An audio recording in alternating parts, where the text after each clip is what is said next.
using marketing fundamentals, you can grow a brand very quickly in a short amount of time. So back in March, which is a couple months ago, we actually took a brand and in 1 month, 30 days, doubled their ad spend, which 3x their revenue and doubled their take-home profit. And I want to show you what were some of the things that we did to create that success, from the campaign structure, from the creatives, and just our thought process in general. It's never just one thing that's going to do that. It's typically many things. And I want to show you what those several things are. One of the great things about this brand was that they already understood their market, their customer, as well as what type of content resonated with their customers. So they were already making some good content. But what really surprised me was how poorly things were being managed, both in terms of the creative strategy, as well as what marketing fundamentals they were using to try to grow the brand, because they had kind of stalled. As well as what really surprised me was just the lack of understanding of how sometimes going more simple is the way to go. And sometimes all you need is just a few change of ingredients to have a winning formula. I want to walk you through what that was. So like I said, we, in a short amount of time, in 30 days, we doubled their ad spend because we proved that we're hitting targets, grew their revenue 3 times, again, 30 days, as well as doubled their profit. And it's going to shock you how much profit this brand is actually making. So how did it work? So before working with us, here's kind of how the ad account looked. And I'll show you the ad account in a few minutes. Is whoever's running their brand, there was a bunch of stuff happening. It was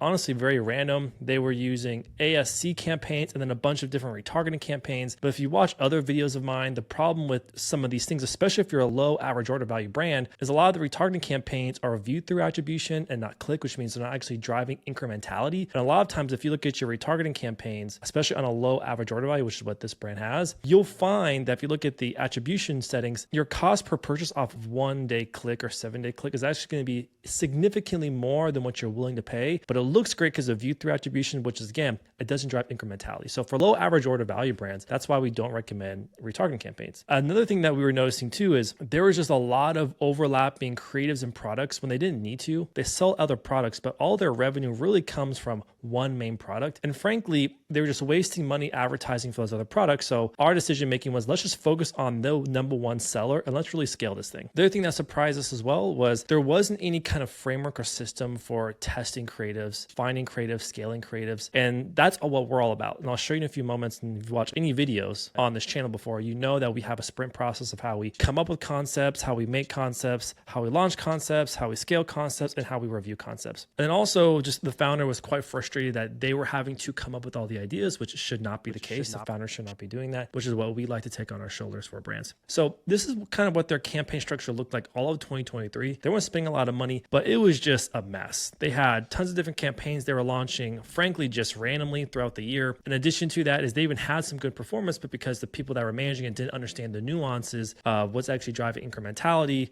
focus, they're spending too much money on retargeting. That's kind of why they stalled. This brand should have been growing like crazy all last year, and it wasn't until we started working with them did they start to grow. So when we first came on board with them, we asked them, what do you want? We see a lot of opportunity. We see a lot of low-hanging fruit. What do you want to accomplish? And what they wanted to accomplish kind of almost scared me off, to be honest with you. So the first thing is they want to have 30 to 40% net profit month over month. We told her straight out of the gate, is that possible? Maybe, but long-term, it's not possible. A lot of brands, especially 8-figure brands, which they're not 8 figures yet, they're happy with 20% net profit. But nonetheless, we said that there is opportunity, but we were not going to be able to hit that over a long period of time because e-commerce is quite volatile, especially with the low average order value. That is very hard to maintain unless you have significant breakthrough. So that's been an ongoing coaching we've been having with that brand, that you may be able to make more net profit overall by scaling versus trying to be more conservative, not scaling. And that's what we end up doing is by if you want to make $100,000 net profit, we can scale that by having a less profit margin, but making it up with volume. But we're also taking more market share, which whoever owns the most amount of customers wins at the end of the day. And that's what we end up doing, which worked pretty well. In addition to that is we wanted that the creative to have reason and strategy behind it. So she wanted creative direction based off strategy, based off marketing fundamentals, based off of an objective versus her feeling before was that the people she worked with were just randomly throwing stuff against the wall, which is not what we're all about. And then in addition to that is there wasn't any schedule. There wasn't any cadence, any process of better aligning creating content with what is needed based off a content calendar. So that's one of the things that we're really obsessive about in our agency is we want to make sure we're planning 3 months in advance or more, that the content calendar is planned that far ahead, so that when we're shooting content or they're shooting content, it's based off of future objectives versus we have to launch something tomorrow. So, oh crap, we got to make content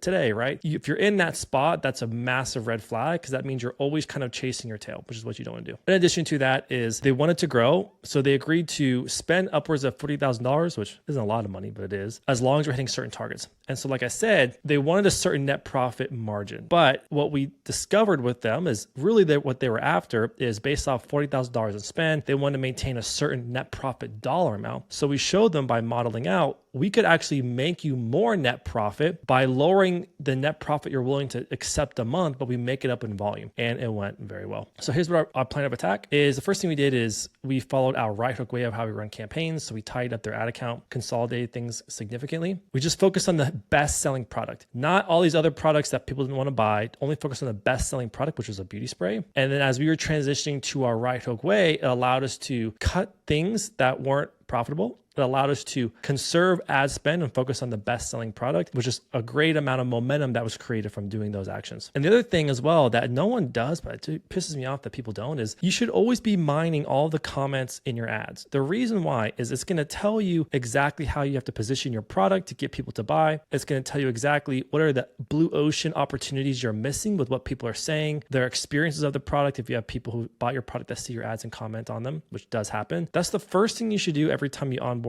If you're running your own account as a brand, or if you're working with a brand for an agency or freelancer, that's one of the first things you should do because it's a gold mine. They literally tell you what they're looking for, and that tells you the hooks, the positioning you need in your ads. In addition to that is by finding that out, it allowed us to better position our creative to fit the target demographic better. I've seen this so many times over the years. For example, this is actually happening with a brand that came to us. They're wanting to target women between the ages of 25 and 35, but the people who are buying their products are between the ages of 45 and 55 based off of comments, reviews, post-purchase surveys. And that just by changing up the positioning of the ad and talking like those 45 to 55 year olds, we're getting better performance. And that's critical, is you want to make sure that your creatives are aligning with the actual demographic who wants this product. Then in addition to that is no more one-dimensional creative. We create many different assets for them over the course of those 30 days by leading creative direction, because that's what we want to do. In addition to that is then we just plugged it into our sprint process, as you'll see in a few moments, and you can go back in other videos and watch that. And just by plugging into our sprint process, now we're able to have that system of constantly making creatives that convert. So for example, this is our sprint process. I've talked about this before. We're in a 2-week sprint process where we're always making more creatives for brands. On the Monday, we're reviewing what creatives perform in the previous 2 weeks. We're then planning, ideating, and coming up with the concepts that we think we need to make going forward based off what we learned, based off what we researched. Then we design those creatives. Then after that, then we actually review those creatives, send them to our brands for approval, and then we launch them.